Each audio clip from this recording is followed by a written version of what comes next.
ओम श्री गणेशाय नमः। चलिए आज का अध्याय शुरू करते हैं। आज का अध्याय हमारा दूसरा अध्याय होगा, जिसमें हम भगवान श्री गणेश के एक दंत अवतार की कथा सुनेंगे। तो सूत जी बोले, हे शौनक, अब भगवान गणेश्वर का एक दंतावतार का उपाख्यान तुम्हें सुनाता हूँ। एक दंतावतारो वैदेहिनां ब्रह्मधारकः मदासुरस्य हंता स आखुवार नघ स्मृतः। एक दंत संगक अवतार तेही ब्रह्म को धारण करने वाला और मदासुर का संहारक है। हे सौनक, उसका वाहन मूषक कहा जाता है। एक बार महर्षि च्यवन के प्रमाद से मद नामक असुर की उत्पत्ति हो गई। उस असुर ने अपने जन्मदाता महर्षि के चरणों में प्रणाम कर पूछा, प्रभो, मैं कहाँ रहूं और क्या करूं? महर्षि बोले, वत्स, तू पाताल लोक में शुक्राचार्य के पास जा। वे दैत्य गुरु तेरी संपूर्ण व्यवस्था करेंगे। उनसे कहना कि महर्षि चमन ने मुझे आपकी सेवा में भेजा है। मदासुर पाताल में पहुंचकर शुक्राचार्य की सेवा में उपस्थित हुआ और प्रणाम करके बोला, प्रभो, मैं आपके भाई महर्षि चमन का पुत्र हूँ। इस कारण आपके भी पुत्र के समान हूँ। उन्होंने मेरा नाम मदासुर रखा है और आपका शिष्य बनने के लिए मुझे यहाँ भेजा है। हे नाथ, मैं समस्त ब्रह्मांड के राज्य की कामना करता हूँ। आप मेरा अभिष्ट प्राप्त कराने का कष्ट करें। शुक्राचार्य बोले, वत्स, मैं तुम्हारा अभिष्ट पूर्ण कराऊंगा। तुम इस अक्षाक्षरी मंत्र हीम का अनुष्ठान करो। यह कहकर उन्होंने अनुष्ठान की विधि बताई और मदासुर उन्हें प्रणाम करके घोर अरण्य में तप करने के लिए चला गया। मदासुर ने वहाँ शक्ति का ध्यान और जप करते हुए घोर तपस्या की तथा हजारों वर्षों पर्यंत निराहार और निर्जल रहा। इससे उसका शरीर अस्थियों का अवशेष मात्र और बाल्मीक से आवृत्त हो गया। यहाँ तक कि उसके शरीर के चारों ओर वृक्ष एवं लताएं उत्पन्न हो गईं। अंत में सिंह वाहिनी भगवती ने प्रसन्न होकर उसे दर्शन दिया तथा वह माता के दर्शन करते ही प्रसन्न होता हुआ विवल हृदय से उनके चरण कमल में गिर पड़ा। तत्पुराण उसने भाव विभोर होकर माता की स्तुति की, जगजननी, आप ही इस संसार की उत्पत्ति और प्रलय करने वाली हो। आप सर्वसमर्थ को भक्तों के लिए कुछ भी अधेय नहीं है। माता, आपके दर्शन करके मैं धन्य हो गया हूँ। आप मुझ पर कृपा कीजिए। भगवती ने वर प्रदान किया, वत्स, तू ब्रह्मांड का स्थिर एवं निष्कंटक राज्य प्राप्त करेगा। तुझे कभी रोग नहीं होगा और समय समय पर तेरी इच्छाएं पूर्ण होती रहेंगी। वर देकर देवी अंतर्ध्यान हो गई। मदासुर भी प्रसन्न मन से अपने स्थान पर लौटा तथा वहाँ जो नगर था उसे अपने अधिकार में करके उसे अत्यंत वैभवशाली बनाया। फिर उसने प्रमदासुर की अत्यंत सुंदरी लालसा नाम की कन्या से विवाह किया। उसकी वीरता और वैभव की बात सर्वत्र फैलने लगी। दूर दूर तक के बड़े बड़े पराक्रमी असुर उससे मित्रता करने लगे। बहुत से दैत्य तो वहां आकर ही बस गए। फिर मदासुर दैत्य गुरु शुक्राचार्य को प्रार्थना पूर्वक वहीं ले गया और उन्हें अपना राजपुरोहित बनाकर रखा। शुक्राचार्य ने उसका दैत्यराज के पद पर अभिषेक कर दिया। मदासुर द्वारा दिग्विजय। इस प्रकार मदासुर की शक्ति बढ़ने लगी। उसके राज्य में दैत्यों की बहुलता थी, इसलिए धर्म कर्म का अभाव हो गया। उसके 3 पुत्र भी बड़े प्रतापी हुए, जिनका नाम विलासी, लोलुप और धनप्रिय थे। अब उसने अपने राज्य का विस्तार आरंभ किया। सर्वप्रथम समस्त पृथ्वी को अधिकार में करने के लिए उसने राजाओं से युद्ध किया। अनेक राजा उसके युद्ध करके मारे गए और अनेकों ने भयभीत होकर बिना युद्ध किए ही उसकी अधीनता स्वीकार कर ली। जो स्वाभिमानी थे वे राज्य छोड़कर चले गए। इस प्रकार पृथ्वी पर उसका पूर्ण साम्राज्य स्थापित हो गया। अब उसने स्वर्गलोक पे आक्रमण किया। देवराज इंद्र ने अपनी विशाल सेना के साथ उसे बाहर रोकने की चेष्टा की, किंतु असुर भगवती के बल से प्रबल हो चुका था, इसलिए उसका तिरस्कार न किया जा सका। फलस्वरूप देवताओं की पराजय हुई। इंद्र अपना राज्य छोड़कर भाग गए। स्वर्ग पर मदासुर का पूर्ण अधिकार हो गया। इसके पश्चात उसने सोचा, कैलाश का वह परम योगी कहलाने वाला अद्भुत भी देवताओं का पक्षपाती है, इसलिए उसे भी वश में करना आवश्यक है। ऐसा निश्चय कर उसने अपनी विशाल वाहिनी के साथ आक्रमण कर दिया।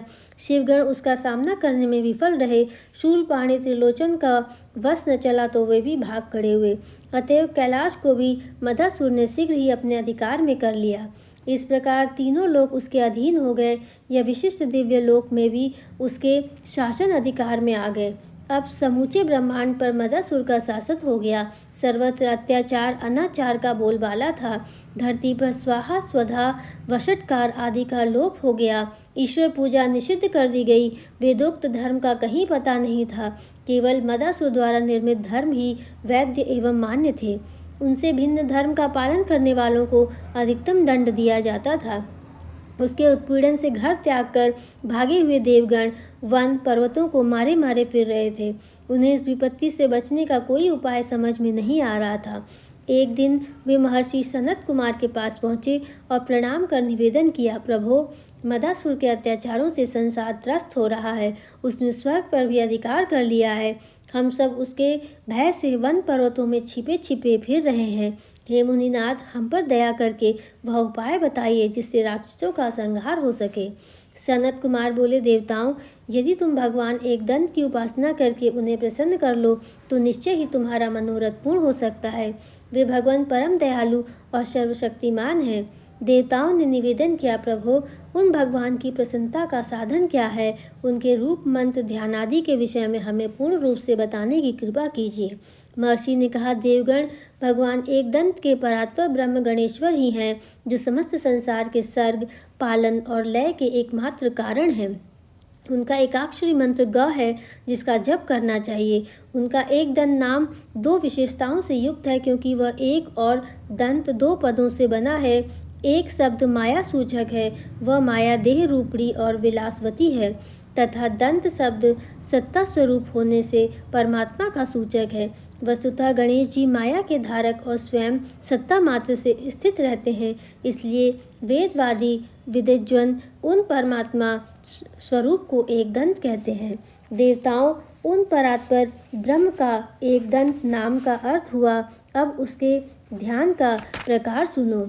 एकदंतं चतुर्बाहुं गजवक्त्रं महोदरं सिद्धिं बुद्धि समायुक्तं मूषिकारूढमेव व नाभिर्श्वेतं सर्पाशं वै परशुं कमलं शुभम् अभयं ददत्तं चैव प्रसन्नवदनांजं भक्तेभ्यो वरद नित्यं भक्तानां निषूदनम्। उस गणेश्वर के एक दांत चार बाहुएं हैं, मुख हाथी के समान और बड़ा है। वे सदैव सिद्धि बुद्धि से संपन्न और मूषक की सवारी करने वाले हैं। उनकी नाभि से शेष नाग और हाथों में पाश, परशु, सुंदर और कमल और अभय मुद्रा सुशोभित हैं। उनका मुख कमल सदैव प्रसन्नता से खिला हुआ रहता है। वे भक्तों को सदा वर प्रदान करने वाले और अभक्तों का विनाश करने वाले हैं। इस प्रकार महर्षि देवताओं को उपदेश देकर मौन हो गए। तब देवगण एकांत वन में प्रांत में जाकर भगवान एकदंत की उपासना करने लगे। इस प्रकार तपस्या करते करते उन्हें 100 दिव्य वर्ष व्यतीत हो गए। भूखे प्यासे रहने का उनके शरीर सूख कर अस्थि पंजर मात्र रह गए थे। उनकी यह दशा एवं घोर तपस्या देखकर भगवान प्रसन्न हो गए। देवताओं, वर मांगो। भगवान को अपने समक्ष साक्षात प्रकट हुआ देखकर अत्यंत श्रद्धा भक्ति पूर्वक प्रणाम किया और अनेक प्रकार से स्तुति करने लगे। हे सर्वेश्वर, हे प्रभु, मदासुर के अत्याचार बहुत बढ़ गए हैं। उनके शासन में देवताओं के स्थान छीन लिए गए हैं और मुनियों एवं ब्राह्मणों को समस्त कर्मकांड से वंचित कर दिया गया है। उसकी क्रूरता के कारण समस्त प्राणी त्रस्त हैं। इसलिए आप कृपया सभी विघ्नों को दूर करने की कृपा करें।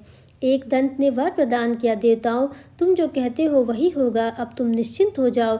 यह सुनकर हर्षित हुए देवताओं ने उन्हें प्रणाम किया और सुरक्षित स्थान पर एकत्र होने लगे। उधर एक दिन महर्षि नारद मदासुर के पास पहुँचे। मदासुर ने उनका सम्मान पूर्वक स्वागत किया और हाथ जोड़कर बोले, कहिए देवर्षि, संसार में कोई नवीन बात हुई हो तो बताइए।